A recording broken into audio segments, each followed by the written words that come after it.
해피 뉴 이어.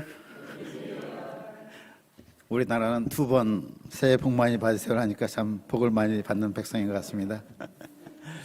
네, 설 잘 지내셨죠? 네. 오늘 말씀 데살로니가 전서 2강입니다. 너희는 우리의 영광이요 기쁨이라. 요절 말씀 2장 19절 20절 같이 한번 읽겠습니다. 네, 앞에 있죠? 네, 시작.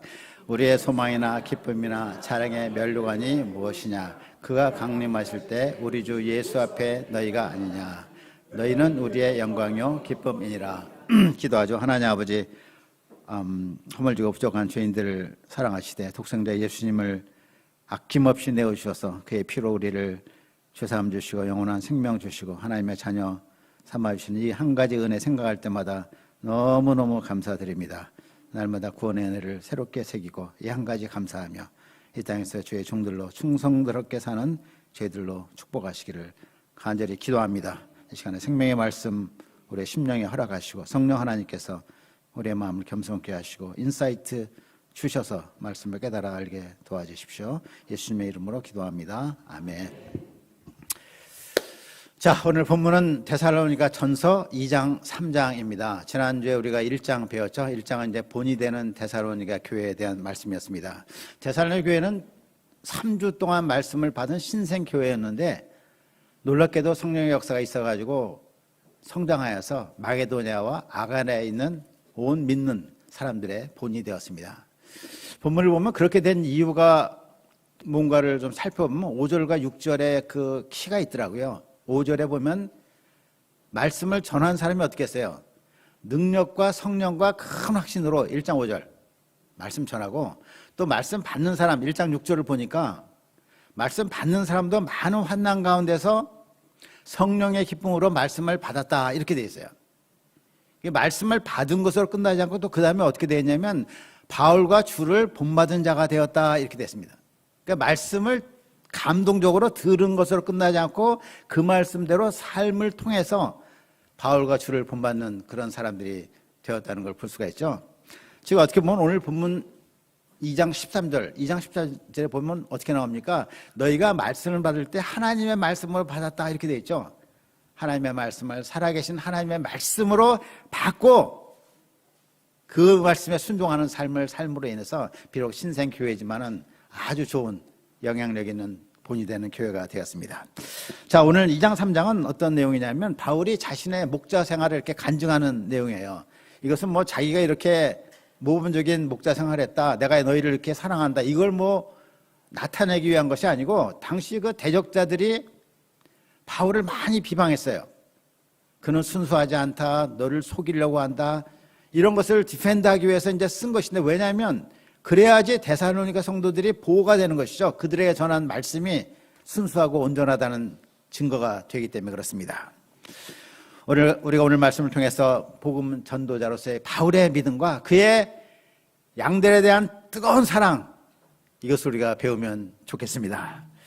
자, 첫째 포인트는 복음을 위탁받은 바울입니다.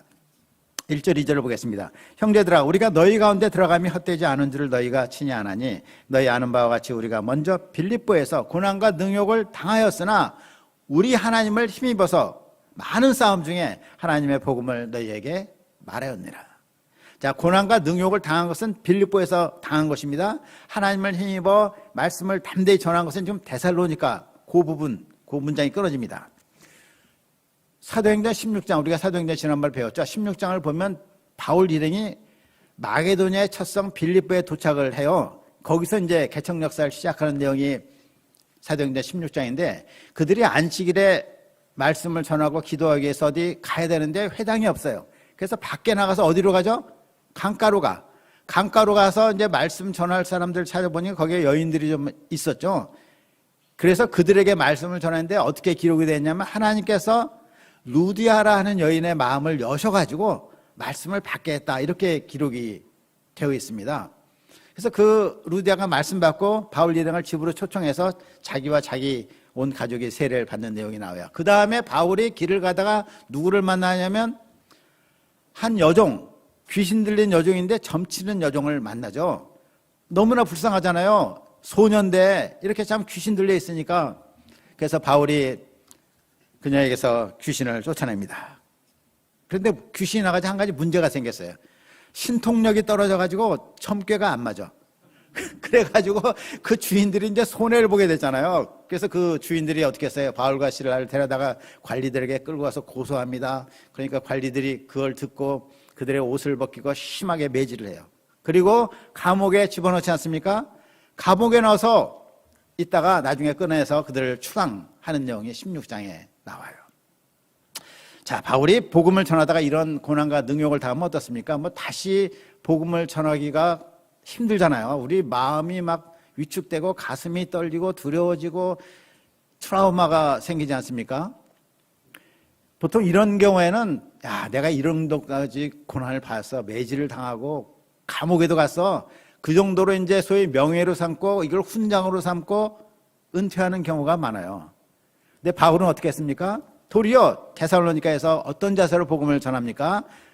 우리 하나님을 힘입어 많은 싸움 중에 하나님의 복음을 너희에게 말하였노라. 이렇게 말합니다. 바울은 데살로니가에서 많은 영적인 싸움을 싸웠습니다. 그는 이럴 때 많은 반대에 부딪혔을 때 빌립보에서 받은 매질 그리고 투옥, 이것이 뭐 생각이 안 났겠습니까? 인간인데 그런 것 때문에 마음이 위축이 되었을 것이에요. 그럼에도 불구하고 그는 위축되지 않고 도리어 어떻게 했습니까? 담대하게 복음을 전했습니다. 사실 담대함이라는 것은 복음을 전하는 사람, 전도자에게 가장 중요한 자세라고 할 수가 있습니다. 왜냐하면 복음 전하는 것은 그 당시나 지금이나 항상 이 싸움을 필요로 합니다. 세상은 복음을 근본적으로 싫어하고 대적하고 배척합니다. 어떤 사람들은 좀 우리에게 호의적이기도 하고 나이스한 사람들도 있긴 있어요. 그러나 그 내면의 마음은 근본적으로 공중 권세 잡은 자의 이 지배를 받고 있기 때문에 복음에 대해서 적대적이에요. 그것이 세상 정신입니다. 이런 세상에서 복음을 전하기 위해서 많은 싸움이 필요합니다. 이런 점에서 우리는 영적인 전쟁을 하고 있는 것입니다. 이런 영적 전쟁에서 우리가 어떻게 승리할 수 있습니까? 우리의 힘과 노력으로는 안 돼요. 백전백패입니다. 바울은 자신의 힘과 노력을 의지하지 않고 누구를 의지했어요? 하나님을 힘입어, 이렇게 돼 있죠. 하나님을 힘입어, with the help of our God. 우리 하나님의 도움을 받아서, 이렇게 돼 있습니다. 그때 물러서지 않고 기죽지 않고 담대하게 복음을 전했습니다. 우리도 우리의 힘과 의지는 약합니다. 지식과 언변도 별로죠. 일천합니다. 그러나 우리가 하나님을 힘입을 때 이길 수가 있습니다. 이번 봄학기에 우리가 하나님을 힘입어서 많은 싸움 중에 복음을 담대히 전할 수 있기를 기도합니다. 자, 바울의 복음을 전한 동기는 간사함이나 부정이 아니었습니다. 속임수를 쓰지도 않았어요. 그의 동기가 무엇이었습니까? 4절을 보겠습니다. 같이 한번 4절 읽어볼까요? 예, 시작. 오직 하나님께 옳게 여기심을 입어 복음을 위탁받았으니 우리가 이와 같이 말하면 사람을 기쁘게 하려 함이 아니요 오직 우리 마음을 감찰하시는 하나님을 기쁘시게 하려 함이라. 자, 여기 포인트가 뭐냐면 우리가 복음을 위탁받았다, 이런 것이. 복음을 위탁받았다는 것이 무슨 말입니까? 영어로 entrusted인데 복음을 하나님께서 맡기셨다, 이런. 바울에게 복음을 맡기셨어. 바울아, 온 세상 사람들이 이 복음을 꼭 들어야 되는데 네가 좀 전해주거라. 너가 꼭 이 말씀을 좀 전해줄 수 있겠니? 하고 부탁을 하신 것입니다. 바울은 이 하나님이 자기에게 부탁하신 것이 너무나 감사했어요. 자기와 같은 죄인 중에 괴수인데 들어서 생명을 얻게 하는 이 귀한 복음을 나에게 부탁을 하셨으니 얼마나 이것이 감사한가. 그는 이 은혜를 알고 정말 최선을 다해서 순종하기로 결심을 한 것입니다. 바울이 복음을 전한 동기는 여러 가지가 있지만 그중에 가장 중요한 것이 주님께서 자기에게 복음을 부탁하셨다는 거예요. 그것에 순종하여서 그 부탁하신 하나님을 기쁘시게 하고자 이렇게 한 것입니다. 그럴 때 그의 복음 전하는 동기는 진실하고 깨끗했습니다. 정직했습니다. 사람들을 기쁘게 하기 위해서 아첨하는 말을 하지 않고 탐심의 탈을 쓰지 않았어요. 우리가 국민대, 상명대 가서 캠퍼스 양들에게 복음을 전합니다. 왜 전합니까? 왜? 그들을 구원하기 위해서. 예, 맞습니다. 또 우리가 일생을 살면서 전도의 열매를 맺기 위해서. 맞습니다. 우리 교회에 데려와서 정말 우리의 젊은 계승자들로 삼기 위해서 맞습니다. 그러나 가장 중요한 이유는 하나님께서 우리에게 이 복음을 위탁하셨기 때문입니다. 복음을 전하여 양들을 구원하고 그들이 하나님께 합당한 사람이 되도록 섬겨달라는 우리 주님의 부탁에 우리가 순종하는 것입니다. 이 주님의 부탁에 순종하여서 하나님을 기쁘시게 하는 것이 우리의 일차적인 이유요 목적입니다. 하나님께서 심히 부족하고 연약한 저희들에게 이러한 부탁을 하신 놀라운 은혜를 생각할 때 감사합니다. 우리가 감사함으로 이 은혜와 특권을 잘 감당하기를 기도합니다. 자, 여기까지의 포인트는 하나님께서 우리에게 복음을 위탁하셨다는 것입니다. 자, 두 번째 포인트, 목숨까지도 주기를 기뻐한 바울입니다. 7절 말씀 보겠습니다. 형제님들이 우리의 7절 한번 읽어주시겠습니다. 시작. 우리는 그리스도의 사도로서 마땅히 권위를 주장할 수 있으나 도리어 너희 가운데서 유순한 자가 되어 유모를 자기 자녀를 기른 것 같이 하소서. 예, 바울은 예수님의 사도였습니다. 부활하신 예수님이 그를 직접 부르시고 이방인의 사도로 세우셨잖아요. 초대교회 당시에 사도는 아주 엄청난 권위를 가지고 있었어요. 그들의 말은 거의 주 예수님의 말씀과 동일하게 취급을 받았습니다. 바울은 그런 사도로서 마땅히 영적 권위를 주장할 수 있었습니다. 교회의 권위와 질서를 요구하며 순종을 요구할 수도 있었습니다. 그러나 그는 마치 유모가, NIV에는 그 엄마라고 되어 있습니다. mother, 아주 젊은 엄마가 아기를 섬기듯이 그들을 유순하게 섬겼다, 이렇게 말합니다. 젊은 엄마들은 아기를 얼마나 정말 귀하게 돌봅니까? 저도 두 딸이 있는데 두 손녀들 기르는 거 보면 뭐 안에 얼마나 아주 애지중지, 뭐 넘어질까 다칠까, 어떤 영향을 미칠까, 뭐 아주 이번에 설에 모여서 막 아기 상어 뭐 도리도리 뭐 이런 거 보는데 저거 많이 보면 안 좋대요. 뭐 왜 그런지 모르겠어요. 그런 것도 많이 얘기하면서 얼마나 그 아기들을 조심스럽게 지극정성으로 살피는지 모릅니다. 바울이 그와 같이 데살로니가 성도들을 섬겼다, 이런 말이에요. 그래서 8절을 보니까 우리가 이같이 너희를 사모하여 하나님의 복음뿐 아니라 우리의 목숨까지도 너희에게 주기를 기뻐함은 너희가 우리의 사랑하는 자 됨이라, 이렇게 말합니다. 자, 그들을 위해서 바울은 자기 목숨을 주기도 어떻게 했어요? 기뻐했어요. 이거 참 놀라운 고백 아닙니까? 우리의 목숨이 얼마나 중요해요. 천하를 줘도 내 목숨과 바꿀 수 없잖아요. 그런데 바울은 기꺼이가 아니라 뭐예요? 기쁨으로 자기 목숨을 그들에게 주겠다는 것입니다. 그가 이렇게 뜨거운 사랑을 갖게 된 이유가 무엇이겠습니까? 이는 그가 그와 같이 자기를 사랑하신, 그래서 목숨까지 내주신 예수님의 사랑을 깊이 알았기 때문입니다. 과거에 바울은 교회를 잔인하게 박해했습니다. 가가호 집을 쫙 찾아다니면서 다 남녀를 끌어다가 투옥했습니다. 다메섹까지 원종을 가가지고 기독교인들 다 잡아들였잖아요. 기독교를 박멸하고자 했습니다. 예수님은 이런 그도 사랑하셨다는 것이죠. 이런 예수님의 사랑을 깨달은 바울은 디모데전서 1장 13, 16절에서 길게 말합니다. 13, 14, 15, 16 한번 보겠습니다. 내가 전에는 비방자여 박해자여 폭행자였으나 도리어 긍휼을 입은 것은 내가 믿지 아니할 때 알지 못하고 행하였습니다. 우리 주의 은혜가 그리스도 예수 안에 있는 믿음과 사랑과 함께 넘치도록 풍성하였도다. 이쁘다. 모든 사람이 받을 만한 이 말이요, 그리스도 예수께서 죄인을 구하러 세상에 임하셨다 하였도다. 죄인 중에 내가 그랬습니다. 그러나 내가 긍휼을 입은 까닭은 예수 그리스도께서 내게 먼저 일체 오래 참으심을 보이사 후에 주를 믿어 영생을 얻을 자들에게 본이 되게 하려 하심이라. 15절, 죄인 중에 내가 그랬습니다. I am the worst of sinners. 모든 죄인들 중에 내가 worst라는 거죠. 근데 16절이 무슨 말이냐면, 내가 긍휼을 입은 까닭은 예수 그리스도께서 내게 먼저 일체 오래 참으심을 보이사 후에 주를 믿어 영생을 얻을 자들에게 본이 되게 하십니다. 나와 같은 이런 악독한 죄인도 구원받았다는 본이라는 거죠. 이런 사람도 구원을 받았으니 세상에 구원받지 못할 자가 하나도 없다, 이런 얘기. 누구든지 복음을 믿으면 구원을 얻는다는 그런 본을 나를 삼으셨다, 이런 말입니다. 바울은 일생 동안 이 주님의 용서와 구원의 은혜를 결코 잊을 수가 없었습니다. 바울의 그 피범한 삶을 보면 어떻게 그는 이렇게 화라산같이 열정적인 개척자의 삶을 끝까지 살 수 있었을까? 그 마음에 결코 잊지 못할 예수님의 죄사함의 은혜, 그 용서의 은혜가 있었습니다. 그걸 깊이 깨달았을 때 그의 마음에도 예수님을 향한 활화산같이 타오르는 사랑이 막 나온 거예요. 그 사랑이 나와서 예수님에 대한 사랑이, 예수님이 사랑하시는 사람들에게 그 사랑이 향한 것입니다. 그럴 때 그는 데살로니가 성도들을 위해서 기꺼이 기쁨으로 자기 목숨도 주고자 했던 것입니다. 자, 이 상을 볼 때 우리가 목자여 전도자로, 아니면 그 우리 신자로서 정말 이 열정이 있고 주님을 정말 헌신적으로 변함없이 사랑하는 사람이 되는 비결이 무엇인지 알 수 있어요. 그것은 예수님의 나에 대한 사랑을 깊이 깨닫는 것입니다. 그리고 그 사랑을 간직하는 것입니다.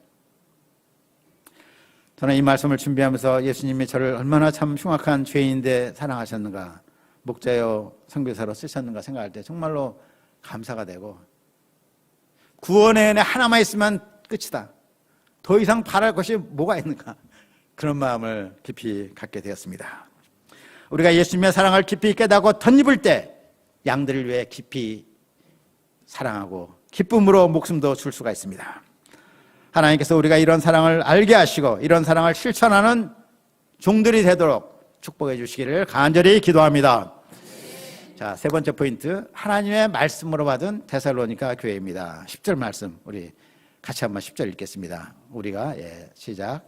우리가 너희 믿는 자들 향하여 어떻게 거룩하고 옳고 흠없이 행하였는지에 대하여 너희가 증인요 하나님도 그러하시다. 바울은 말로 복음을 전했을 뿐만 아니라 또 어땠습니까? 삶으로서 본을 보였어요. 그래서 데살로니가 성도들이나 하나님이나 다 자기 삶의 증인이다, 이렇게 말하고 있지 않습니까? 11, 12절 보니까 이렇게 말합니다. 너희도 아는 바와 같이 우리가 너희 각 사람에게 아버지가 자녀에게 하듯 권면하고 위로하고 경계하노니 이는 너희를 부르사 자기 나라와 영광에 이르게 하시는 하나님께 합당히 행하게 하라 함이라. 아까 7절에서는 바울이 유모처럼 온순하게 그들을 섬겼다고 말했죠. 여기 11절에서는 또 아버지가 자녀를 기르듯 권면하고 위로하고 경계했다, 이렇게 말합니다. 아이가 자랄 때 부모가 다 필요하지 않습니까? 엄마의 절대적인 사랑, 아버지의 공의로운 훈육이 필요합니다. 바울은 엄마처럼 그들을 돌보고 또 아버지처럼 그들을 권면하고 위로하고 경계했습니다. 경계했다는 것은 지도하다, 또 훈육하다, 이런 뜻입니다. 그런데 바울이 이같이 그들을 사랑하며 훈육한 목적이 무엇입니까? 아까 12절 읽었는데 이는 너희를 부르사 자기 나라와 영광에 이르게 하시는 하나님께 합당히 행하게 하려 하심이라, 이렇게 되어 있습니다.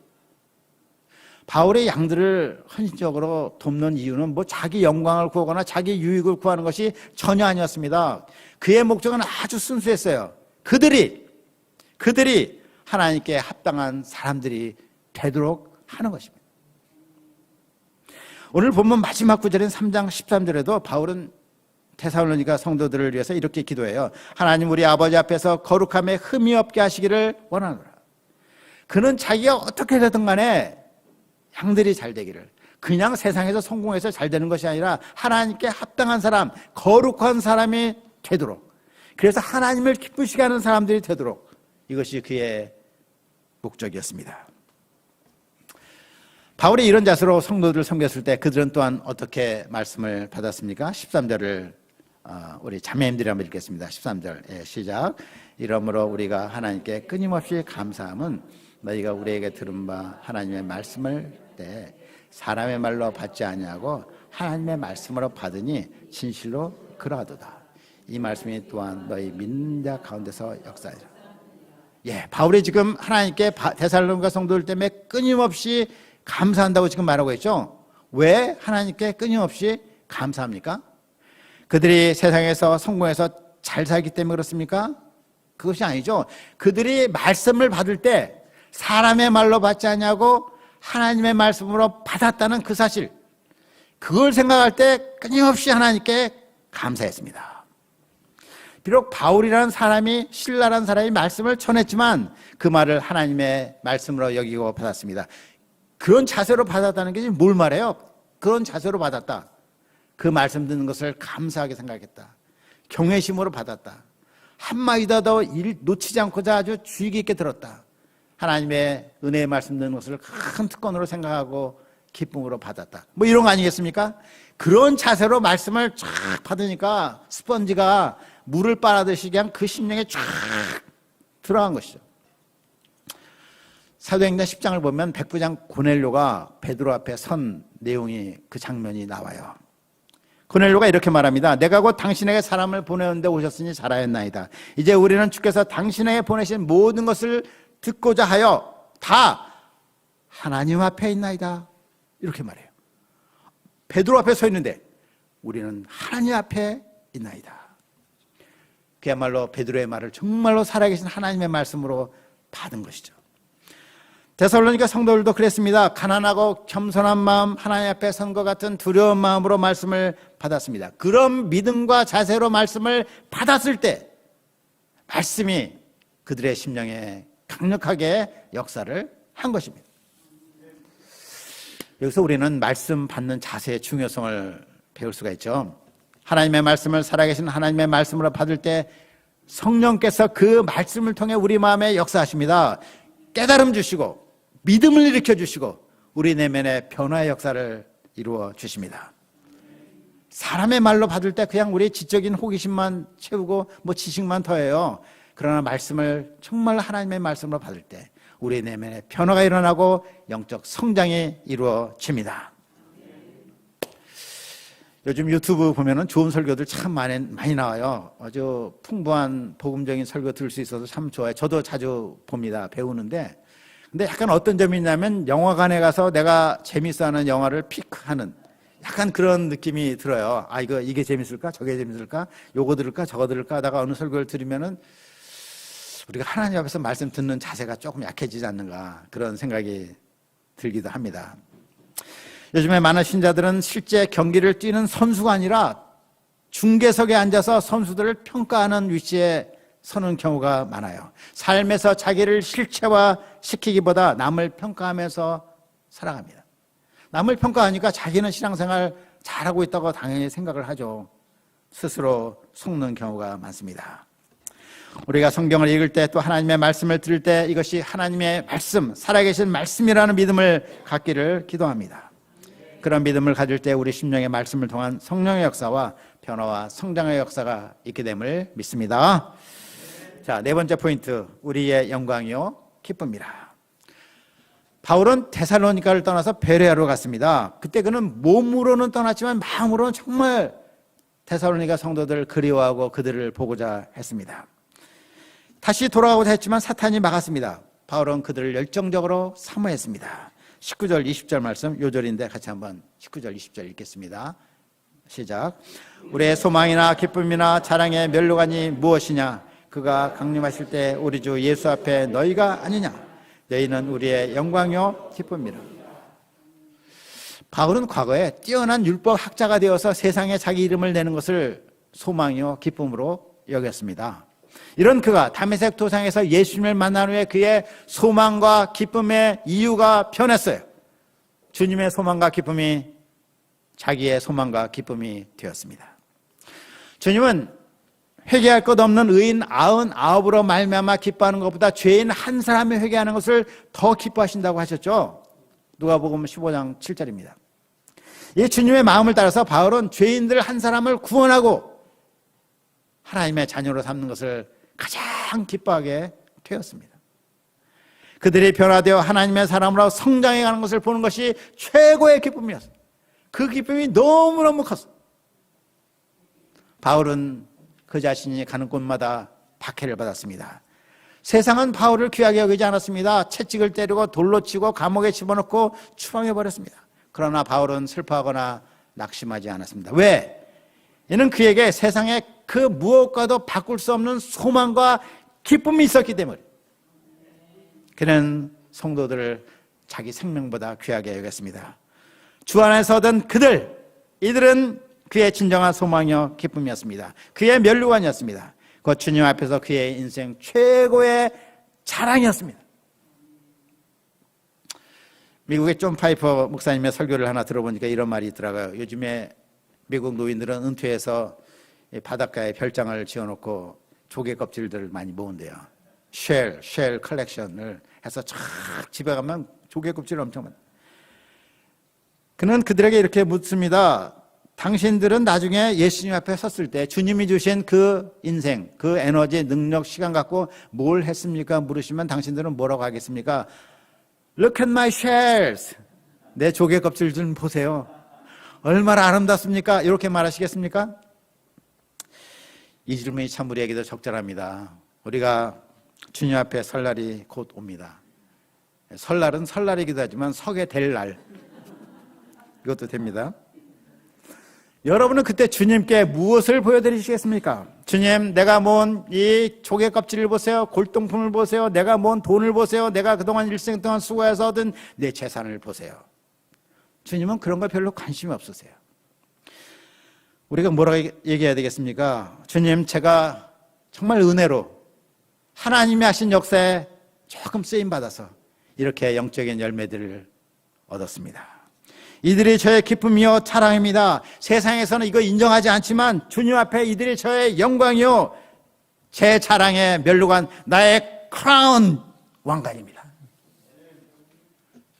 우리가 이 시대에 캠퍼스 양들을 돕는 것은 결코 쉽지는 않습니다. 그런데 이 긴 기독교 역사를 보면은 복음을 전하는 환경은 항상 어려웠어요. 아마 지금이 그래도 좋은 편에 속합니다. 물론 우리가 지난 70년대, 80년대, 90년대까지 우리나라에 큰 영적인 부흥이 있어가지고 그때에 비하면 지금 좀 어렵기는 합니다. 그러나 부흥의 때가 정상이 아니라 지금 같은 때가 정상이에요.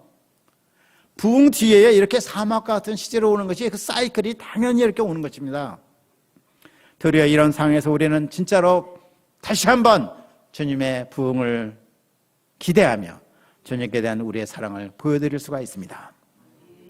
양들을 쳐서 세상에서 자기 자랑하라는 거 아닙니다. 비교 경쟁하라는 거 아닙니다. 하나님 앞에서의 우리의 자랑입니다.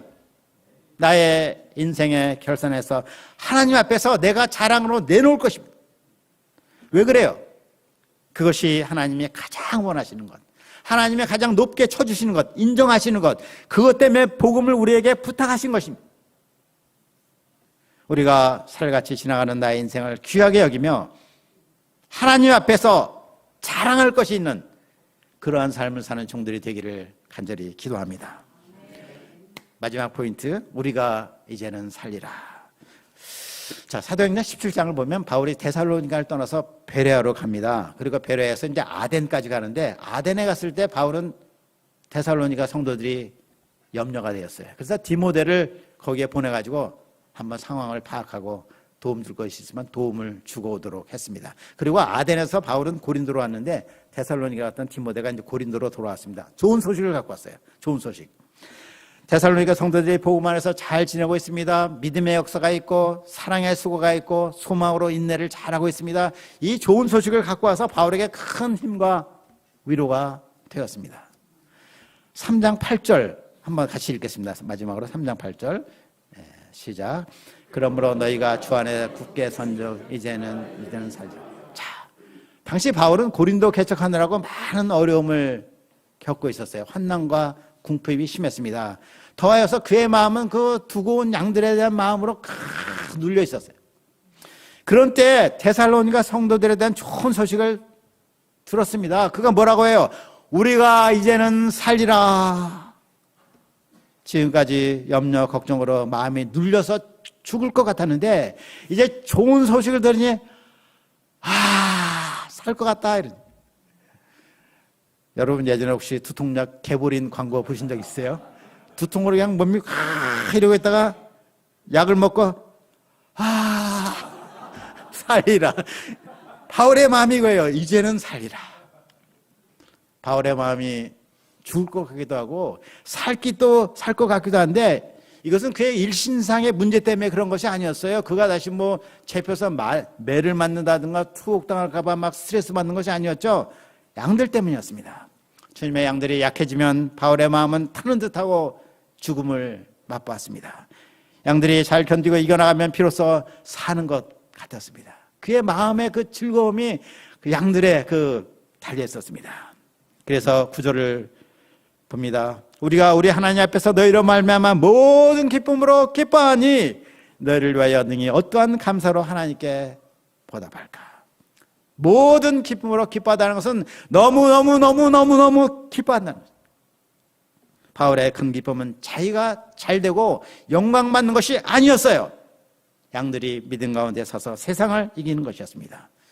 바울은 진정으로 양들을 사랑하고 양들을 위해서 자기 목숨을 드린 예수님을 닮은 선한 목자였습니다. 결론적으로 바울은 양들이 그의 소망이요 기쁨이었습니다. 그의 모든 기대와 사랑이었습니다. 그는 하나님의 마음을 품은 선한 목자였습니다. 우리가 목자 바울을 잘 배우기를 소망하며 기도합니다. 기도하겠습니다. 하나님 아버지, 오늘 데살로니가전서 2장 3장을 통해서 바울이 얼마나 양들을 사랑하고 정말 그들을 소망하고 자랑하고 기뻐하고 하나님 앞에서 귀하게 여겼는가 보게 됩니다.